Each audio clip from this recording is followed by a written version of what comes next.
Welcome to the program. I am your host, Andrew Wilkow. It is 8 p.m. here on the East Coast.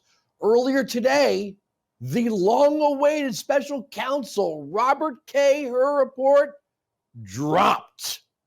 Leak-free, I might add, up to this moment.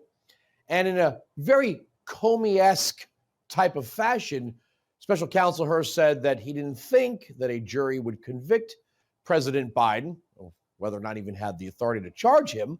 But we did learn a lot about President Biden from the Hur report. Little nuggets like this.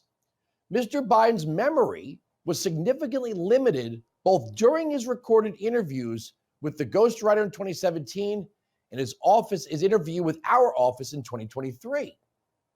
Given Mr. Biden's limited precision and recall during his interviews with his ghostwriter and with our office, jurors may hesitate to place too much evidentiary weight on a single 8-word utterance to his ghostwriter about finding classified documents in Virginia. We also considered that at trial, Mr. Biden would likely present himself to the jury, as he did during our interview of him, as a sympathetic, well-meaning, elderly man with poor memory. Well, who better to comment on this than a friend of this program? My first guest is the host of No Spin News and the author of Killing the Killers and, of course, the Killing series at large, Bill O'Reilly. How you doing, sir?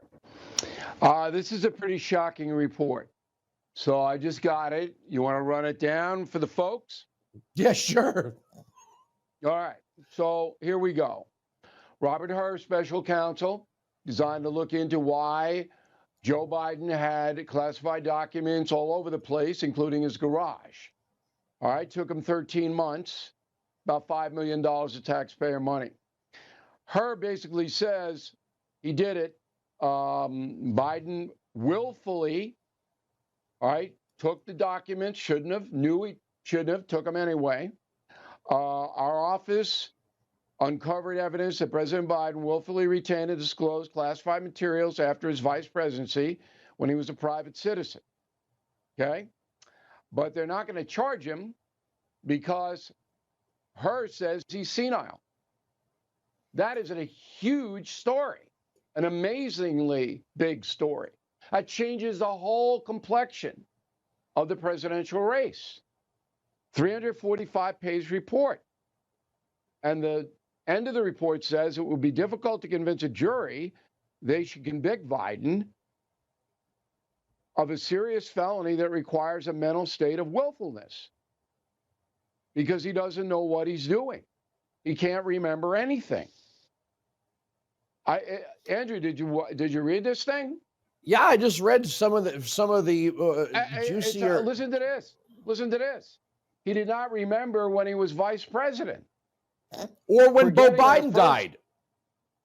What? Or when Beau Biden died. Well, I'm going to get to that.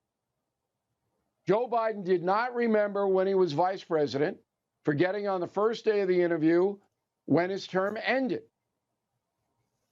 And forgetting on the second day of the interview when his term began.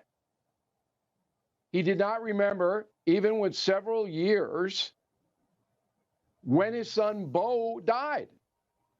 And his memory appeared hazy when describing the Afghanistan debate that was once so important to him. He mistakenly said he had a real difference of opinion with General Carl Eikenberry. When they didn't, they were friends. We have also considered that at trial, Mr. Biden would likely present himself to a jury, as he did during our interview, as a sympathetic, well-meaning elderly man with a poor memory. He doesn't remember anything. So the special counsel concludes it's not worth prosecuting him for a felony because he's senile. This is the president of the United States. The other side of this is it runs parallel to Trump's case. How could they say that the vice president and the former senator who did not have declassification authority or any authority to take these documents, put them in his garage, unsecured closets? We've been running the pictures in the sidebar here. That's exactly what they said about Mar-a-Lago. Now they're going to say the distinguishing quality is that Biden gave them back. Well, he didn't have the authority to take them in the first place. The idea that all this time since being a senator through vice president, he's had these unsecured documents in the Penn Biden Center paid for by the Chinese, and his son and his druggy buddies might have been looking through them. This is insane. Well, but that's not the big story. Look, the Trump lawyers will do what the Trump lawyers do. They'll explain why the former president had classified documents in Mar-a-Lago. This story affects every single person in this country because the president is senile, according to the federal government, according to the Justice Department. He is incapable of understanding what he is doing. That's the conclusion of the report. How can you run a country if you have dementia or whatever medical label they'll slap on it? This is so serious, it transcends any kind of charges against Donald Trump. I don't think Joe Biden's going to be able to run for president after this. He's going to have to resign like LBJ resigned in 1968. He can't run. Not after this. He's out. That's you and me talking. I got less than a minute. Do the Democrats spinmeisters try just to save You them? can't spin this. You can't spin it. It's in writing from the Justice Department. Oh, Biden's Justice Department wrote this. How can you spin it? He's done. I can't, but they got an army. Doesn't matter CNN, what they have. MSNBC.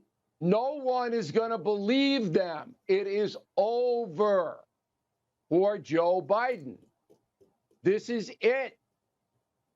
I'm telling you, Andrew, what do you see? I believe you, sir, and I'm out of time. It's always a pleasure to have you on the program, sir. Bill O'Reilly. You hear that? I read those 3 nuggets at the top. He went even deeper. The special counsel wrote in his report, the president of the United States doesn't remember when his son died, when he came and went from office, how the documents got there. My argument, we're going to talk about the Supreme Court case, Trump's ballot case, next.